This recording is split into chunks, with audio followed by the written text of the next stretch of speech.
예, 안녕하세요. 금년 12월 눈 많이 오고 엊그제 또 설세면서 눈 많이 왔습니다. 근데 이제 다행히 또 날씨는 풀려서 따뜻한 햇볕이 쬐주니까 눈 녹고 이동하는데 크게 저희 불편을 안 주는 것 같아서 다행이라고 생각이 됩니다. 내 복분자의 생육상이 작년도에 일기 상황은 나쁘지 않았는데 내가 관리를 잘 못했든지 농약 방지를 덜 했든지 복분자가 영양분을 제대로 이렇게 축적하지 못하고 겨울을 나는 바람에 얼어 죽었다라고 생각하시면 됩니다. 영양 부족 또 뭐가 있겠어요? 영양 부족으로 죽을 수도 있고 물 부족, 예, 그렇습니다. 물 부족입니다. 겨울철이라고 해서 물 안 주면 안 됩니다. 적정한 물기는 있어야 됩니다. 또 하나 병해충 발생이 심했던 포장에 있는 복분자는 겨울 나면서 얼어 죽었어요? 안 얼어 죽었어요? 얼어 죽을 수 있는 소지가 제일 큽니다. 왜 그러냐? 병해충 발생에 의해서 이파리가 진즉 떨어지고 줄기 상태가 연약하고 또 이파리가 없기 때문에 줄기나 여기에 이제 영양분을 충실하게 이렇게 저장하지 못하는 그런 결과로 겨울을 나게 됩니다. 그렇기 때문에 당연히 얼어 죽게 되는 겁니다. 겨울이 추워서 얼어 죽은 게 아니라 겨울 나는 것 자체가 힘이 없기 때문에 죽는 겁니다. 그 영양 상태가 나쁘고 생육 상황이 안 좋은 녀석부터 죽을 수밖에 없죠. 그렇기 때문에 복분자는 사실은 겨울철에 아무리 추워도 마이너스 20도가 열을 일으키기 이상 가더라도 얼어 죽을 수 겨울에 얼어 죽지 않고 월동해가지고 이듬해 새순이 나오고 열매가지가 나오고 꽃이 피고 해서 열매를 맺는 나무 성격의 그런데 복분자는 지금 여러분들 아시다시피 최근에는 병해충에 걸려서 많이 죽는다고 성화입니다. 그래서 복분자가 죽지 않는 품종 좀 개발해 주었으면 하는 그런 요구들, 그런 불과 한 250헥타 재배하는 면적으로 대폭 줄었습니다. 복분자가 좋다는 사실은 대한민국 국민들이 인정을 하고 있습니다. 소매가는 어때요? 2019년도에 11,000원 하다가 작년도에는 15,500원까지 올라갔잖아요. 복분자가 죽는다고 생각합니까?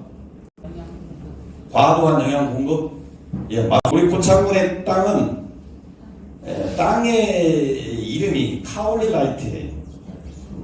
카올리라이트라고 하는 이 땅의 성분은 한마디로 점토 함량이 많다는 얘기입니다. 흙의 알갱이가 미세해요. 그러다 보니까 우리가 이제 비가 오면 어떻게 돼요?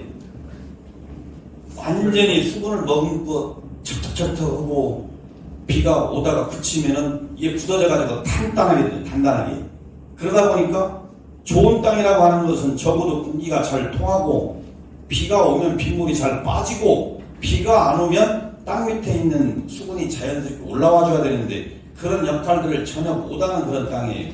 그러다 보니까 당연히 비료의 그 성분을 머금고 있는 그 성격이라든가 양 자체가 적어요. 그래서 우리가 이제 토양을 좀 살려보자 예정제 관리를 하자는 이유가 바로 그게 있습니다.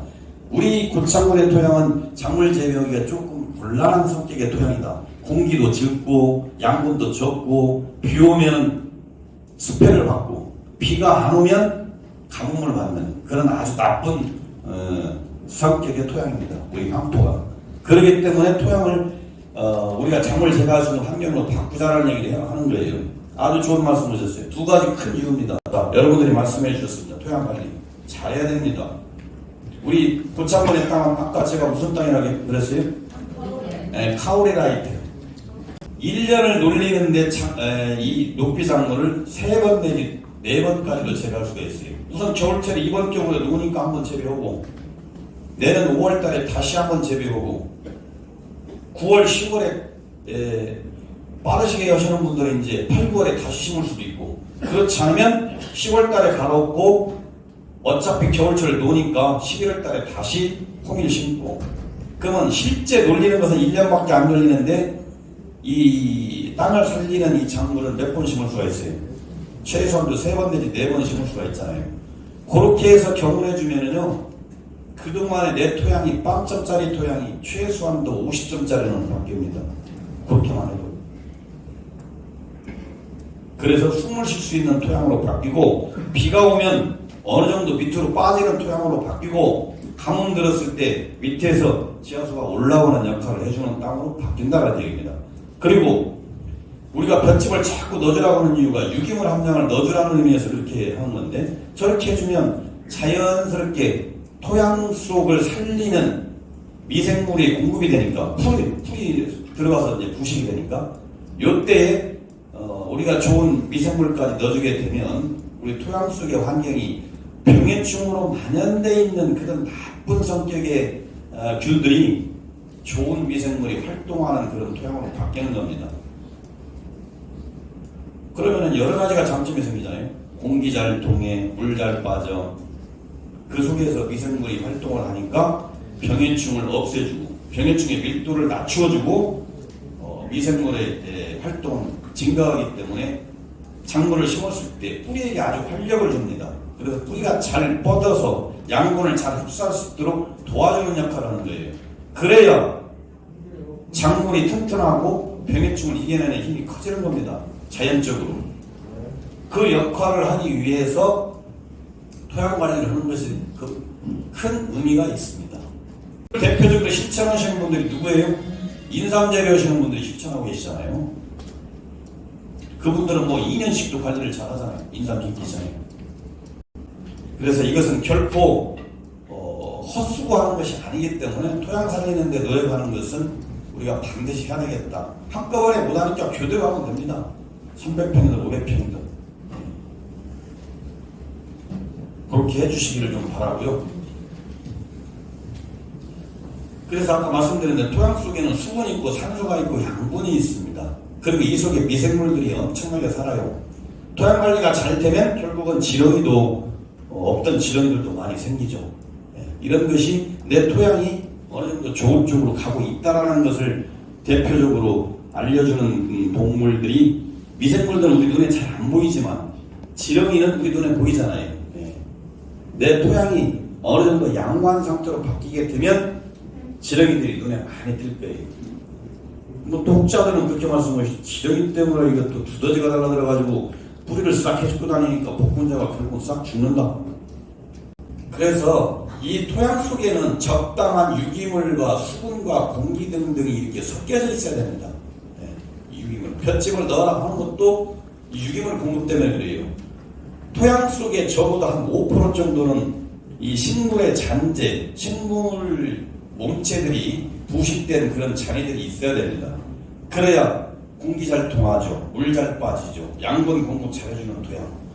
살아있는 토양, 미생물이 활발하게 활동하는 토양으로 되는 겁니다.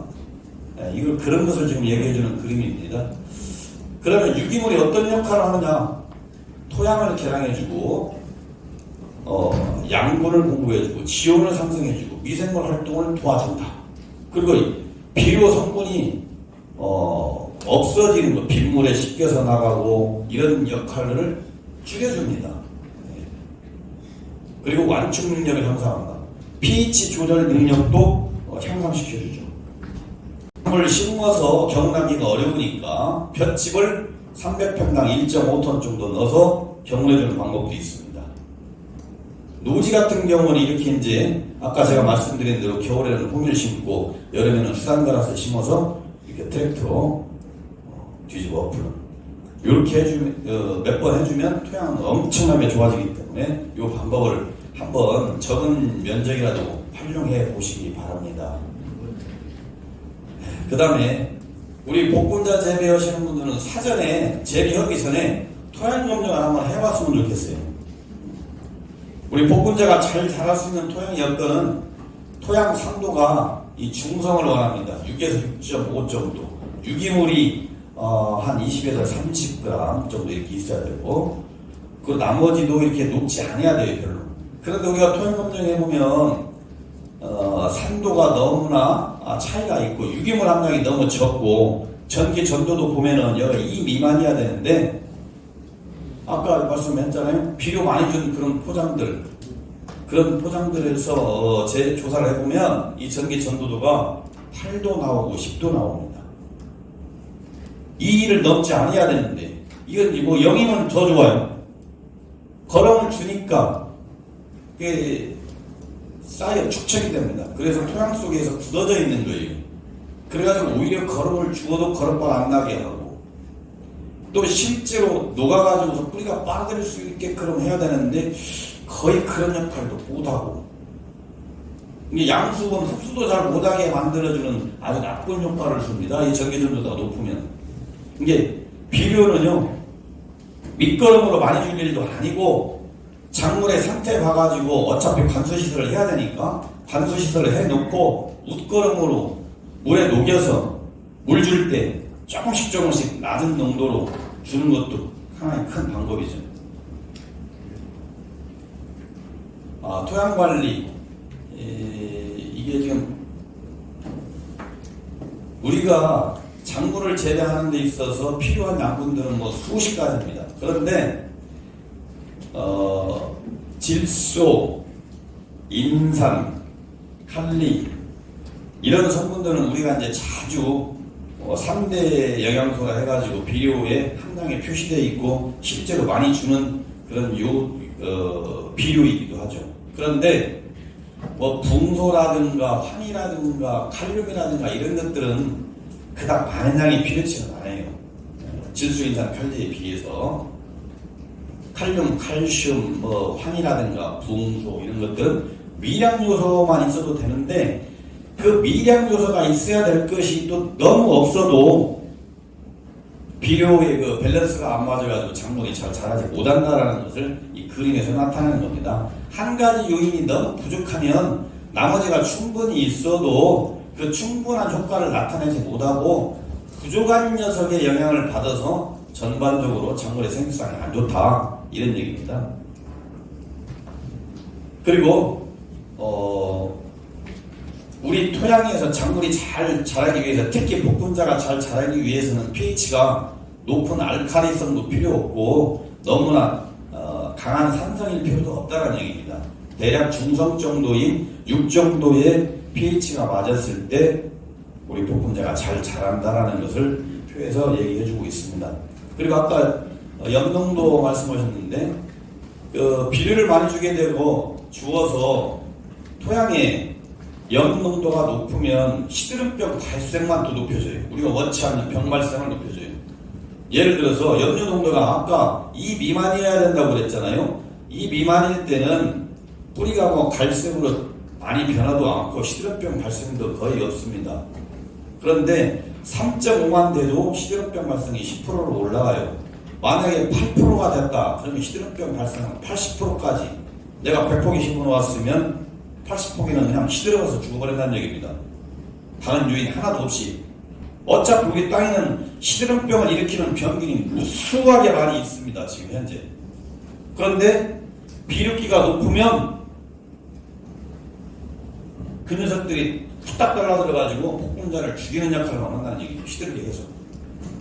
그렇기 때문에 그런 욕심은 낼 필요가 없다라는 얘기입니다. 오히려 부족은 듯해가지고 물 주실 때 조금씩 상황 봐가지고 주시는 게 낫다. 그걸 말씀을 드려요. 그리고 토양 검정하면은요, 이렇게 산도가 3도, 유기물, 유효인산 이렇게 나와요. 그런데 전기 전도도 보세요. 아까 전기 전도도가 2 미만이어야 된다고 그랬는데 이렇게 8.8까지 나오면 어떻게 됩니까? 좀 전처럼 시드름병 발생처럼 포장해서는 복분자 심어놓으면 당장은 안 죽는데 시간이 가면 갈수록 80% 90% 죽어버린다는 얘기입니다. 그럼 농사 지을 수가 없잖아요. 그리고 거름 욕심 내서는 오히려 복분자를 망친다라는 얘기입니다. 그리고 지금 이미 많이 죽었기 때문에 우리 토양은 염류가 좀 높아져 있는 상황이에요. 솔직히 이렇게 8까지는 안 간다 할지라도 4까지 가는 토양들도 많아요. 그렇기 때문에 이 시간 이후라도 그런 염류 집적 현상을 없애기 위해서라도 겨울에 홍미를 심고 여름에 수당그라스 심어서 갈아엎으면 그것을 완화시켜준다는 얘기입니다. 그래서 토양 속에 미생물이 잘 살 수 있는 환경을 만들어 주어야 많이 우리가 작물 재배를 잘 할 수 있는데, 그 역할이 우리가 호밀이라든가 수당그라스 심어서 땅속에 이렇게 들어가게 해주면 이 속에서 이런 역할들을 다 한다는 얘기입니다. 그럼 토양미생물은 잘 살기 위해서 토양에 좋은 미생물이 많이 있어야 우리 작물이 잘 자랄 수 있다는데, 그러면 어떨 때 토양 속의 미생물이, 좋은 미생물이 활발하게 활동할 것이냐? 기본적으로 토양 온도가 15도씨 이상 올라가야 됩니다. 한겨울에는 미생물도 가만히 잠자고 있습니다. 15도씨 되려면 어느 정도 돼야 되겠어요? 땅속 온도가 15도 정도 되려면. 그렇죠. 일반적인 외긴 날씨가 5월 정도 되어야 땅속 온도가 15도씨 정도 될 거예요. 토양 속에서 미생물이 잘 살기 위해서는 토양 온도가 15도씨 이상 돼야 되고, 아까 말씀드린 pH가 너무 높거나 낮으면 안 돼요. 중성을 이루어야 돼요. 그리고 토양 속에 기본적으로 유기물 함량이 있어야 돼요. 즉 볏짚을 넣든지 수단그라스를 땅속에 들어가게 하든지 갈아엎어서, 그것이 있어야 미생물이 그 녀석을 먹으면서 먹이원을 삼아서 활동을 할 거 아니에요? 그냥 땅만 단순하게 겨울에나봐야 아무 소용 없습니다. 미생물이 살 수가 없어요. 그래서 볏짚을 겨문에서 넣든지 수단그라스나 호미를 재배해서 넣든지, 그리고 온도가 맞으면 토양 미생물이 삽니다. 이때 토양 미생물을 우리가 인위적으로 넣어주면 더 좋겠죠. 고수면에서는 우리 토양 미생물 생산해서 여러분들에게 저렴하게 공급하고 있잖아요. 그걸 사다가 넣으면 됩니다. 그러면 자연스럽게 온도가 높아지면, 올라가면 분해를 하기 시작하죠. 그런데 토양 검정하다 보면 pH가 안 맞는 경우가 생기니까, 너무 산성이면 중성으로 맞춰주기 위해서 당연히 섞여 뿌려야 되겠죠. 그래서 사전에 토양 검정을 반드시 해주시기를 부탁을 드리고요. 그렇게 이제 사전에 이제 토양 관리를 위해서 적어도 호밀 재배해서 갈아엎고, 또 수산그라스 재배해서 갈아엎고, 아니면 볏짚을 많이 넣어가지고 갈아엎었다. 그러고 나서 이제 정식을 해야 할 거 아니에요. 3월이 되면. 그러고 나서 이제 정식을 해야 할 거 아니에요. 3월이 되면. 그러면 과연 어떤 묘목을 갖다 심는 것이 유리할 것인가? 우량묘목 심으라 소리는 예전부터 많이 들어보셨죠? 복근자에도 우량묘목이 필요합니까? 당연히 필요합니다. 우리가 단순하게 2월 말에 묘목을 채취를 해가지고 연필 무더기로 이렇게 묶어져 있는 걸 무작위로 가져다가 심어 놓으면 나중에 죽어가는 녀석이 생겨요, 안 생겨요? 많이 생기죠? 그러면 땜빵하느라고 힘들고, 포트에 하나씩 꽂아서 잘 자라게끔 해가지고 3월 말이든 4월이든 갖다 심으면 생육상황도 균일하고, 도중에 죽어가지고서 나중에 다시 떼우러 다니는 일도 없고, 어떻게 보면 그게 더 효과적인 것 같아요. 저희가 해보니까. 그래서 그런 방법도 있다라는 것을 여러분들이 금년도에는 좀 이렇게 생각을 하셔서 그렇게라도 한번 해보시기 바랍니다. 그러면 확실히 일손도 돌고 복분자의 생육이 아주 균일하고, 그래서 관리할 그런 의욕도 생기고 기분도 좋고 그렇습니다. 그렇게 한번 해보시기 바라고요. 그래서 이런 우량묘목을 심는다. 우량묘목에는 저희들이 조직병 무병묘를 공급하기도 하는데 양이 워낙에 많지가 않아서 여러분들에게 원하는 양을 많이 다 드릴 수는 없지만, 조직병묘도 당연히 병해충을 제거한 우량묘이기 때문에 이것도 좀 가져다가 한쪽에 심어서 생육상을 비교해 보시는 것도 좋을 것 같아요. 우량묘목 속에 일반모가 있고, 일반모를 포트에 키워서 뿌리를 제대로 내려서 한 놈도 있고, 아예 실험실에서 병해충을 오염, 세균이라든가 곰팡이 등 병현군을 제거한 상태에서 만들어진 묘, 조직비양묘라고 합니다. 흔히 병은 감염을 제거했기 때문에 무병묘라고도 하고 그렇습니다. 그래서 이 무병묘는, 조직비양묘는 실험실에서 복분자 순을 채취해 가지고 이것을 면도칼로 아주 미세하게 또 도려냅니다. 이 그 생명점을. 그래가지고 실험실 배지에다가 이렇게 올려놔요. 올려놓으면 이것이 증식을 해요. 여러 개로 이제 늘어난다는 얘기입니다. 이렇게 속에서 한 개를 놨는데 그것이 분화해서 한 개가 10개로 되고, 그러면 그 10개를 일일이 하나씩 띄어내가지고 이 실험실 배지에 여기 영양분이 있어요. 영양분 조제한 요 위에다가 하나씩 꽂아놔요. 그러면 야가 이제 이 안에서 뿌리를 내리는 거예요. 이 자체가 한 1cm나 밖에 안 돼요. 이 뿌리 내린다고 해봐야. 그러면 한 1cm밖에 안 되는 녀석을 이 아까 말씀드린 이 포트에다가 갖다 옮겨요. 옮겨 심어. 워낙에 어리기 때문에 인큐베이터에다가 한참을 놔둬야 돼요. 한 2주. 애기 키우듯이 키워요. 이렇게 미세하게. 그래가지고 이 녀석을 이 포트에다가 옮겨 심는 거예요. 그래가지고 하우스에다 쫙 깔아서 온도 습도 잘 관리해가지고 한 달 반, 2달 여기서부터 여기까지 나와가지고 이 묘목으로 나오는 데는 한 3달에서 4달씩 걸립니다. 그래가지고 이 포트 하나에 포트노가 생산이 돼요. 과정. 그래서 올해는 한 5, 6만 줄 좀 만들어 달라. 조금씩 나눠 드려서 재배를 해볼 수 있도록 해보려고 하는데 그분들도 자신은 못해요. 한꺼번에 죽는 것은 자기들 마음대로 안 되잖아요. 이렇게 워낙에 민감한 녀석들이라 한꺼번에 다 죽어버리면 우리한테 약속을 해놓고도 못 주니까 최선을 다해서 만들어 볼란다라고만 얘기를 해요.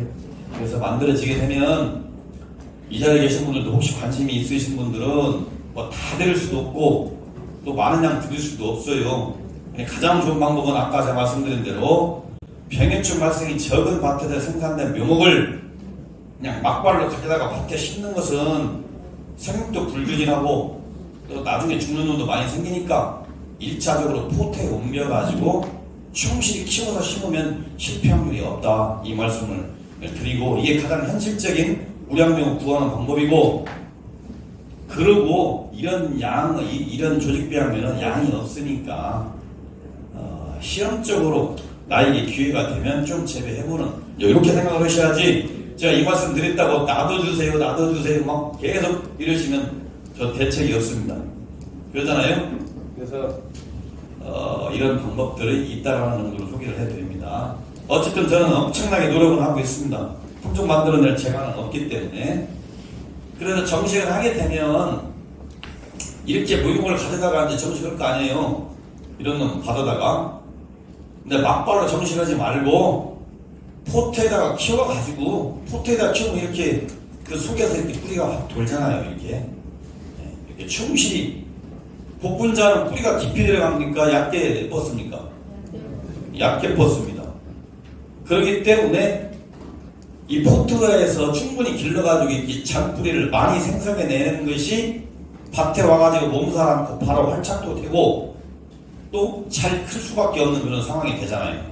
그러니까 요 상태로 만들어서 심는 것이 복분자 재배를 가장 안전하게 하는 방법이다.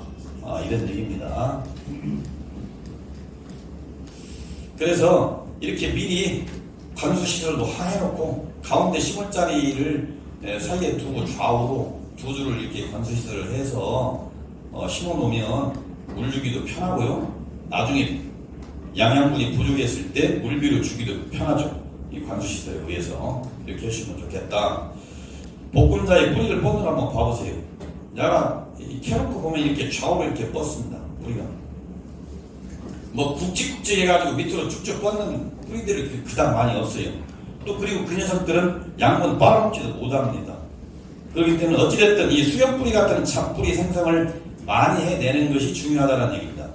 그러기 위해서는 복분자를 이렇게 일렬로 심어놓고 가운데 한 줄 관수시설이 있는 것보다는 양쪽으로 벌려서 두 줄 해서 양쪽에서 물 주는 게 좋고요. 그리고 거름도 이 줄기 밑에다가 일렬로 쭉 주지 말고 좌우 띄어서 거름을 살살 조금씩 자주 주는 것이 중요하겠습니다. 옷걸음 줄 때도. 그리고 심어놓게 되면은 이 풀 때문에 어려우니까 심어놓고 바로 볏짚으로 두툼하게 덮든지 부직포를 덮든지 아니면 비닐을 씌우든지 중요한 건 초장에는 잡초 방지를 위해서 신경을 써줘야 됩니다. 여러분들은 편리하실 대로. 근데 저희는 추천드리는 건 볏짚이에요. 왜? 이것이 부숙이 되면 결국 유기물로 이렇게 되고 유기물도 넣어주는 그런 효과가 저절로 생기니까 볏짚으로 해서 해주는 것을 저희들은 이제 권장을 합니다.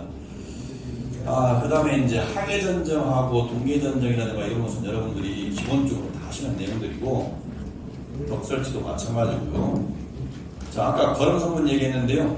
NPK, 질소인산 칼리는 비교적 많이 필요한 거름입니다.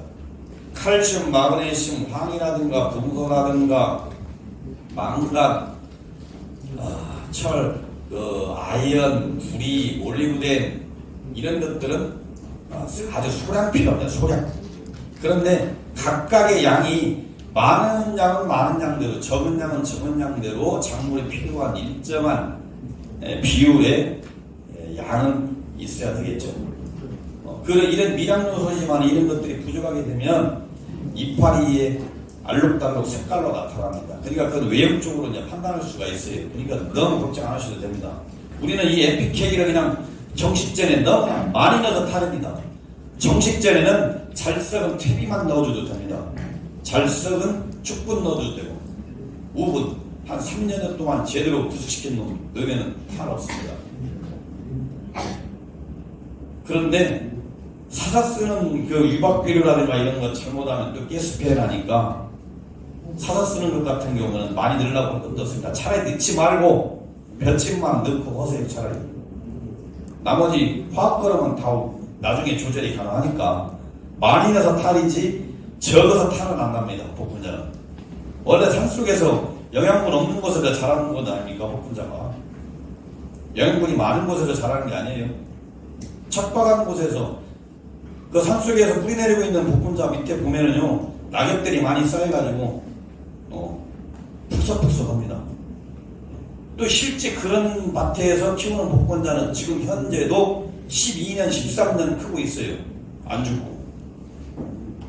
근데 아까 말씀드린 대로 우리 고창 땅은 카올리라이트 최고로 안 좋은 늙은 땅, 늙은 땅에다가 우리는 복분자를 심어 놓으니까 2년 만에도 죽고 3년 만에도 죽고 5년은 가지도 못하고 심어 놓은가 동시에 죽기 시작하잖아요.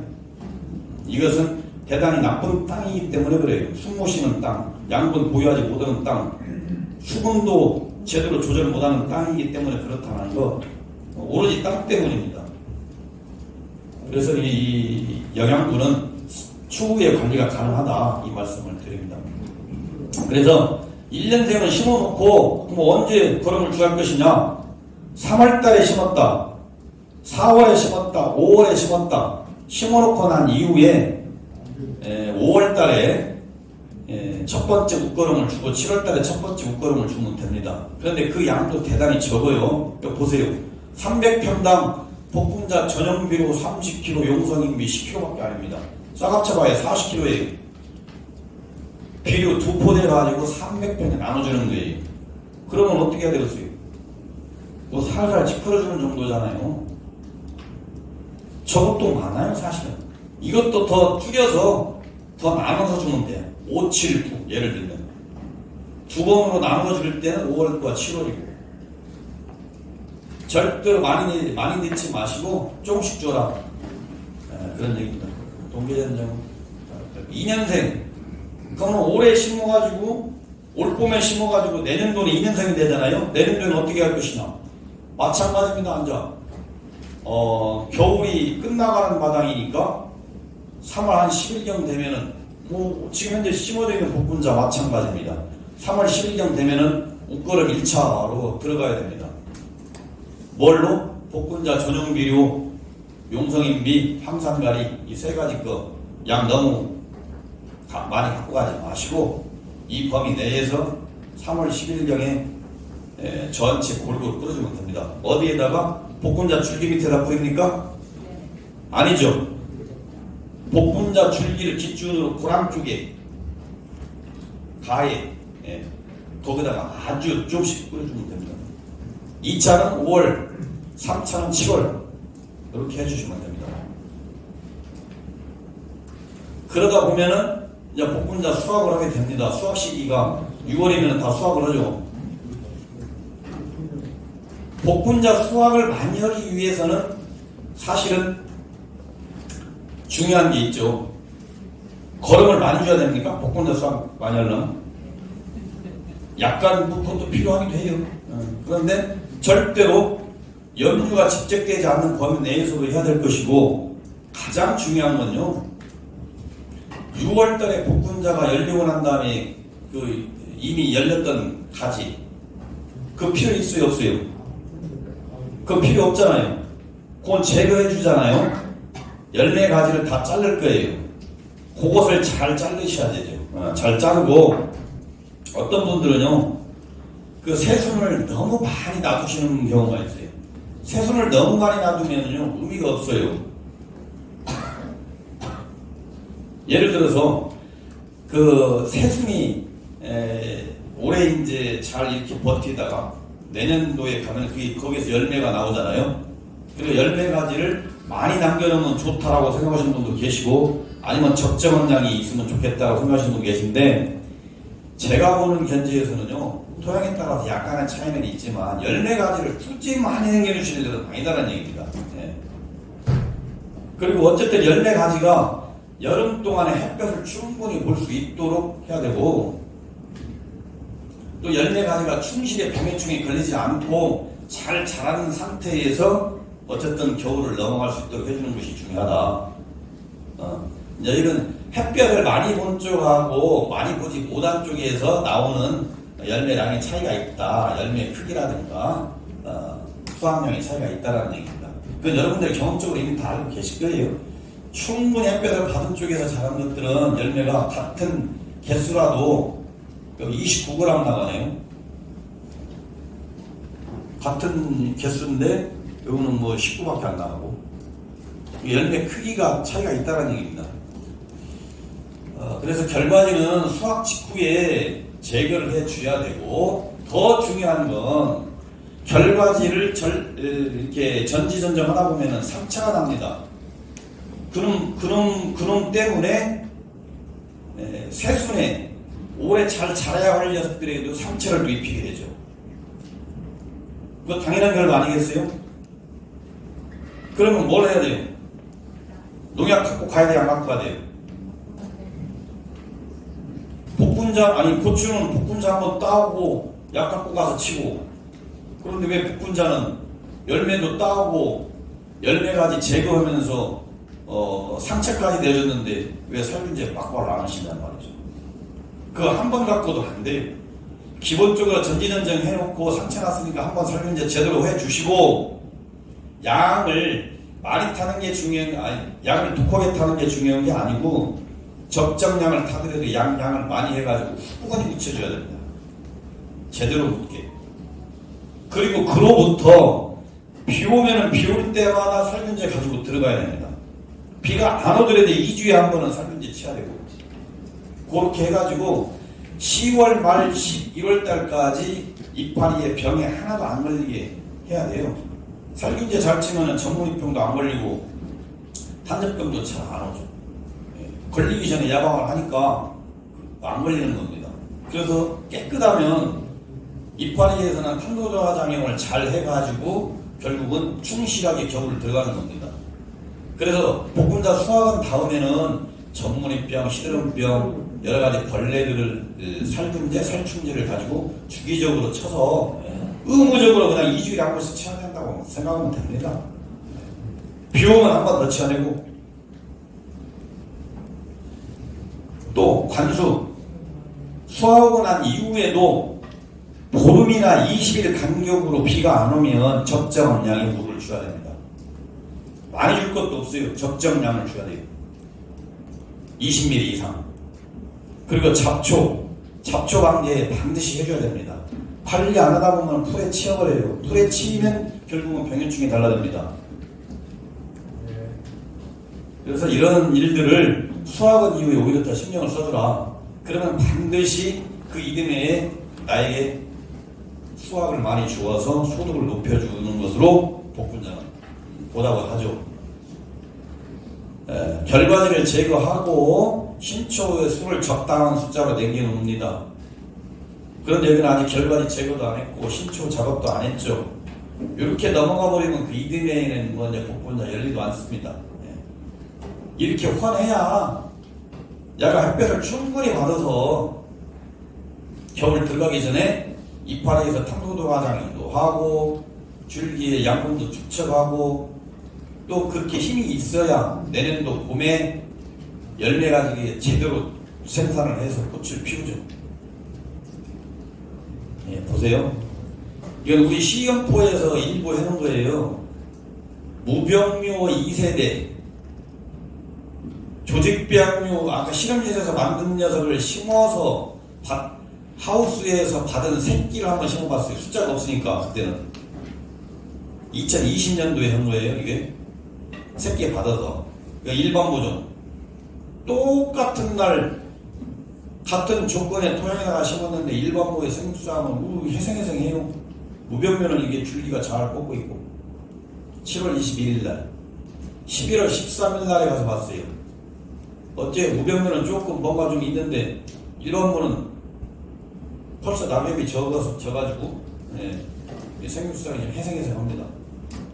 같은 조건이라고 한다면 확실히 조직배양묘 실험실에서 만들어낸 병원균을 제거한 묘가 확실히 우량묘다라는 얘기입니다. 생육수상이 좋잖아요, 우선은. 그러면은 실험실에서 만들어내지 못하니까, 많은 양을 못하니까 우리가 쉽게 할 수 있는 방법은 묘목을 캐서 어떻게 한다고요? 포트에다 옮겨서 관리하는 방법. 그러면은 조직배양묘만큼은 아니라 할지라도 우량한 묘목이 되니까 본 밭에 가서 잘 살고 나에게 수량을 많이 준다는 얘기입니다. 자, 그렇게 잘 관리를 하면은요, 여름철에 보기가 좋아요. 이건 뭐 아주 200점짜리는 아니라 할지라도 생수산이 아주 좋잖아요.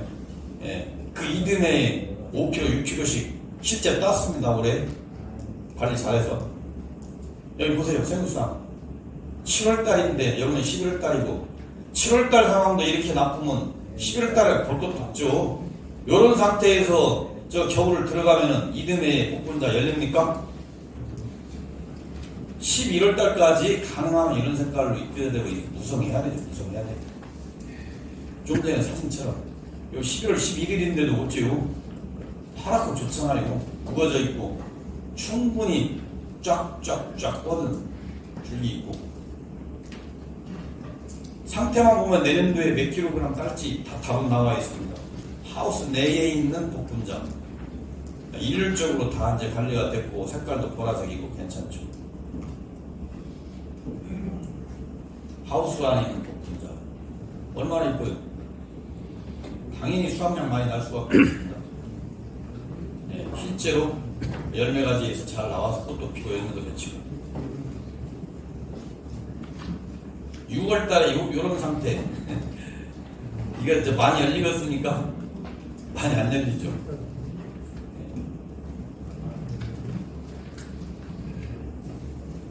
7월달에 이 정도 상황. 뭐 아주 심한 건 아니죠. 뭐 병해충이 뭐 심한 것은 아닌데 생육상이 아주 양호한 건 아니죠. 7월 28일경에 이 정도 된다고 하는 것은. 그렇지만 그 이듬해 수확하는 데는 큰 이상 없습니다. 5kg는 못 따도 3, 4kg 딸 수는 있죠. 자, 8월달인데도 조금 부족한 듯하게 보이긴 하네요. 그렇지만 병해충이 없기 때문에 너무 수확량이 적다거나 그런 상황은 아니죠. 자, 그래서 우리가 수확한 이후에는 병해충 방지를 해야 되겠다. 수확한 이후에는 병해충 방지 요약해서 말씀드립니다. 병해충 방지 조건 따질 것 없습니다. 수확한 이후에 결과지 제거하고 난 다음에 살균제 약을 넉넉히 타셔가지고 수분에 묻혀주면 됩니다. 포장해. 그러면 잘라낸 자리에도 맞게 되고 잘 자라고 있는 새순에게도 맞아서 예방이 되는 거잖아요. 그리고 그 뒤로부터 2주에 한 번씩 살균제 가지고 가야 됩니다. 치워야 됩니다. 비가 와버렸다. 노지 같은 경우에 비 맞으면 또 안 되잖아요. 비 왔으니까 한 번 더 가야 됩니다. 요것만 철두철미하게 지켜주시면요. 그래서 결과적으로 수확하고 난 이후에 자 보세요. 수확을 6월달에 하니까 6월 말에 전정해야 되고 살균제 한 번 칠 수밖에 없죠. 그럼 6월에 한 번, 7월에 또 2번, 8월 2번, 9월 2번. 그럼 벌써 7번이죠. 10월달에 치는 분들은 9번입니다. 그래서 최소 게을러도 7번, 부지런하신 분은 9번을 쳐줘야만이 농약했다고 하는 겁니다. 그런데 8월달에 비 와요, 안 와요? 7월달에 비 많이 오죠. 비가 안 오면은 뭐 2주에 한 번 해도 되고 하는데 비가 왔으니까 한 번 더 해야 되니까 사실은 10월달을 안 가도 이 7월달 비 오는 것 때문에 7번은 넘을 수밖에 없어요. 7번, 9번을 쳐줘야 돼요, 진짜. 그렇게 하지 않고서 복분자 병 안 걸리길 원한다. 이거 진짜 내 땅이 좋은 경우는 그렇게 되겠죠. 엄청나게 물 잘 빠지고 엄청나게 미생물균이 활성화돼가지고 뿌리를 그냥 엄청나게 양호하게 키워주는 경우, 그렇다 손치더라도 병은 걸리게 돼 있어요. 비가 오니까 튀겨서 전염이 됩니다.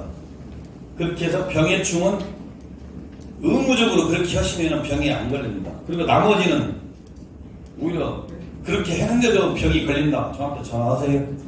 제가 현장 나가서 여러분들과 직접 상담해 드릴게요. 병해충 방제는 그렇게 일률적으로 해야 됩니다. 뭐 따질 것 없습니다. 예. 가장 문제되는 것이 시드름병하고 전문의병인데요. 시드름병은 사실은 약은 없어요. 엄밀히 따지면 약 없어요. 제가 2020년도하고 21년도 제가 발령 받자마자 고창군의 복분자 병해충 도대체 무엇이 복분자를 죽이느냐, 시드름병이 과연 죽이느냐, 아니면 다른 요인이 또 있냐, 진흥청의 박사님들을 사장해서 2년간 복분자 병해충 맛을 하다 샘플을 병원 취해집을 해가지고 연구를 하겠습니다. 박사님이 규명 좀 해주세요. 시드름병과 탄저병과 역병 때문에 고창 복분자가 죽느냐, 아니면 다른 것이 또 있을 수 있느냐, 그것이 좀 나는 궁금하다. 그리고 시드름병을 일으키는 균이 후사령균인데 도대체 후사령균 속에서도 그 밑에 이름 그 아들놈들이 무지하게 많은데 도대체 어떤 놈들이 적군인지 그것 좀 새로 좀 한번 밝혀내고 싶다라고 제가 요구를 했어요. 그래서 2년 동안 병원군을 채집해가지고 실제로 병원군을 이름이 무엇인가를 밝혀서 또 그 병원균이 시드름병을 일으키는지 주입을 해봤어요. 그랬더니 다른 병원균이 있어. 제가 이제 그걸 요구한 이유는 시드름병이라든가 이런 게 약이 없으니까 혹시 약으로 다스릴 수 있는 어떤 균이 시드름병을 일으키는가. 그렇다면 그것을 약으로 커버를 해야 할 것 아닙니까? 그런데 조사를 해보니까 역시 시드름병의 자식이에요. 후사리움균의 자식이 쿠제난젠스균이라고 그 균이 전 세계적으로 우리 고창에서 발견이 됐어요. 그것도 후사리움의 새끼예요. 그래서 후사리움은 우리에게 무조건 악영향만 끼친다. 병해충이 시드름병을 일으키는 아주 흉측스러운 놈이라는 것을 다시 한번 밝혀졌는데요. 약이 없어요. 그러니까 결과적으로는 전문의병을 막아서 이파리에게 병이 안 걸리게 해야 되고, 그래서 약을 건강하게 해야 결과적으로 시드름병이 덜 달라드니까, 그래서 살균제를 주기적으로 치울 수밖에 없다는 것이 제 결론입니다. 여러분들 실제로 해보세요. 7, 8번을 주기적으로 침놈하고 안 침놈하고 나중에 가서 과연 어떤 차이를 보여주는지. 7, 8번, 9번 친 그런 밭은 그나마 후회를 덜 하실 텐데, 전혀 병해충 방제 신경 쓰지 않은 밭은 바로 표가 날 겁니다. 그러다 병해충 관계는 그렇게 얘기합니다. 그리고 충은 그 충마다의 그 특징이 있고 살충제는 또 애정하는 듣습니다. 그런데 지금 우리 현재 복분자에서 가장 중요한 것은 시드름병 균에 의한 거기 때문에 일단 살균제는 2주일에 한 번씩 무조건 해라는 얘기를 해드립니다. 이런 혹병이라든가 이런 것은 약도 없고 무조건 제거하고 연작을 금지하는 방법밖에 없습니다. 복분자에서도 연작은 아주 취약합니다. 고추 재배했던 곳, 앞전에 복분자 재배했던 곳 제발 하지 마세요. 그 땅에 하려거든 아까 말씀드린 대로 겨울에 호밀 갈고 여름에 다시 수담그라스 가을고 난 이후에 하시라고 말씀을 드립니다. 역병도 마찬가지고 이 뭐 빗자루병 이것도 다 사실은 꽃필 무렵에 총체벌레 안 걸리게 해야 되겠죠. 탄저병도 뭐 엄밀히 따져서 우리가 이제 고추 탄저병 허드기 하는 수밖에 없습니다. 살균제에는 대부분 살균제 우리가 복분자 살균제 치면 시드름병 이 전문의병이라든가 그 탄저병 같이 예방이 되겠죠. 이 병을 우리가 기본적으로 막아야 돼요. 이 전문의병. 그건 규칙적으로 해주는 수밖에 없다 이 얘기입니다. 그리고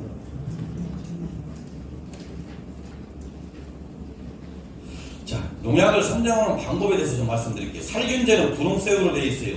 살충제는 농약 껍데기 보면 녹색으로 표시되어 있습니다. 제초제는 황색이나 적색으로 되어 있어요. 자, 살균제 우리는 이 분홍 색깔의 살균제를 잘 선택해서 써야 됩니다. 어떻게 써야 되냐? 살균제 보면 가나다라 마바사 이렇게 나와 있어요. 살균제는 가나다라 마바사. 그러면 살균제를 똑같은 전문의병 약이라도 사라고 표시되어 있는 약제만 계속 쓰면 안 돼요. 살균제 아까 제가 2주일에 한 번씩 쓰라고 했는데 이 가나다라마가 숫자가 가 하나, 나 하나, 다 하나를 사가지고 이번에는 가번으로 뿌리고 2주 뒤에는 나번 뿌리고 또 2주 뒤에는 다번을 뿌려야 된다는 얘기입니다. 살균제라도 이름이 틀리다고 틀리는 게 아니라 여기 살균제 밑에 가나다라마바사 이 숫자 우리 그 한글이 있는데 가는 갓끼리 내용이 비슷해요. 나는 낫끼리 내용이 비슷해요. 그러니까 가 하나 사고 나 하나 사고 다 하나 사라 이 말씀이에요. 이해 가십니까? 네. 그래서 2주일에 한 번씩 살균제를 살포할 때 지난번에 가만 썼으니까 이번에 가 쓰면 안 돼요. 바꿔서 돌려서 쓰라는 얘기예요. 왜? 내성이 생기니까. 병해충도 금방 적응을 해요. 똑같은 약재 써주면 특별 안 해요. 그래서 그것을 제가 좀 말씀드리는 거고요. 자, 약 이름은 다 틀릴 수가 있는데 가냐 나냐 다냐 그것을 분명히 보셔야 됩니다. 자, 핵심 실천단을 다시 요약해서 제 제목만 말씀드릴게요. 재배 적지. 앞전에 복분자 심고 고추 심은 자리 심으면 되겠어요? 안 되겠어요? 안 되죠. 심으려면 최소한도 1년 관리하고 한다. 예전지 관리하고 녹비작물 심고 볏짚 넣고 이런 작업들을 해야 토양은 살아난다는 얘기입니다. 우량묘 심는 게 중요하다. 우량묘 심는 게 중요하고요. 좌우 심을 때 2m 고랑 이쪽 볼 좌우가 2m 이상이 되어야 작업하기 쉽습니다. 그리고 복분자 하나씩 이렇게 심어갈 때 40cm 이상 띄우세요. 너무나 가까이 심는다고 좋은 것도 아니에요. 묘목만 많이 들어가고 심는 싹만 많이 들어가지 가까이 심었다고 수량 많이 주는 거 아닙니다. 그러니까 40cm 이상 띄워서 심기를 바래요. 그래야 오히려 햇볕 보기도 좋고 더 생육상이 양호하니까 그렇게 좀 해주시고요. 지속적인 병해충 방제 수확하고 난 이후에는 최소 몇 번? 7번, 많게는 9번, 10번 해도 상관없습니다.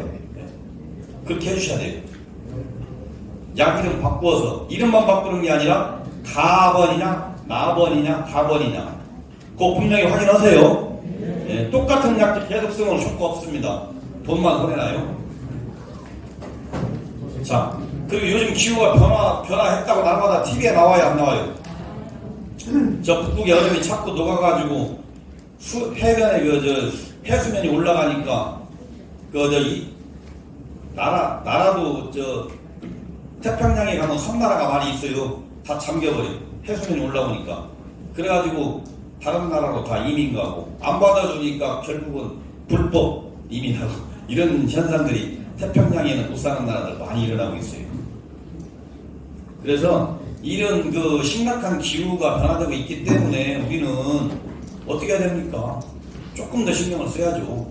비료 너무 많이 주지 말고 미생물이 토양 속에서 잘 살 수 있도록 해주고 복분자 심어놓은 다음에는 어쨌든 병해충 방지 철저히 할 수밖에 없고 잡초 제거 잡초하고 같이 키워갖고는 병해충을 키우는 거니까 이것을 관리를 해야겠다 이런 얘기입니다. 그리고 여러분들이 실천하기 쉽게 그 교과서에다가 1년생 관리 요령, 또 2년생 관리 요령 월별로 차근차근하게 다 이렇게 적어놨습니다. 그래서 그거 읽어보시면 이해가 갈 것이고요. 이해가 안 가시면 저희한테 문의해 주시면 됩니다. 그리고 여러분들 복분자, 옛날 동의보감의 본초강국이라든가 이런 고문헌에 복분자 좋다고 나와 있습니다. 어디에 좋다고? 양기에 좋다고 나와 있어요. 또 장고 가면 회춘한다. 동의보감에 분명히 이렇게 되어 있습니다. 남자의 신장 허갈과 여자의 자식 없는 것을 치료하고 간을 보호하고 눈을 밝게 하며 머리털이 희지 않는다. 오히려 복분자 장고 가시면 실제로 머리털이 색깔이 검은색으로 많이 변했다고 하대요. 이거 전혀 근거 없는 얘기가 아니에요. 본초강국에는 오줌을 넣으면 오줌 그릇을 엎어버린다. 그래가지고 우리는 이제 이것만 강조하는데, 그래서 실제로 복분자는 이렇게 좋은 여러 가지 양리 성분들이 있어요. 그래서 대학 교수님들이 이제 실제 밝혀냈어요. 우리 배리연구소에서도 밝혀내고, 남성 호르몬이 증가해서 성기능을 활성화시킨다. 그 노화를 억제한다. 전북대병원, 건강대병원 교수들이 밝혀냈고, 또 복분자의 사포닌 성분은 각종 염증 질환에 효과적이다. 또 항산화 면역력을 증가시켜준다. 이렇게 실제로 교수님들이 실험을 통해서 그 효과를 밝혀냈습니다. 그러니까 우리는 이 복분자를 자랑도 하고 우리 스스로의 건강 관리를 위해서도 이렇게 드셔야 되겠다. 우리가 재배만 해서 남에게 팔기만 할 것이 아니고, 일부는 우리가 먹어서 우리가 힘이 나고 건강해야 복분자 재배를 계속 이렇게 잘할 수 있을 거 아니겠어요? 네, 그래야 복분자를 또 생산도 많이 할 수 있는 그런 시간도 늘릴 수 있고, 이게 저도 꾸준하게 먹고 건강을 차리겠습니다. 여러분들께서도 복분자 많이 드시고 또 복분자 재배를 양호하게 이렇게 해서 수익도 많이 내는 그런 1년이 됐으면 좋겠습니다. 감사합니다.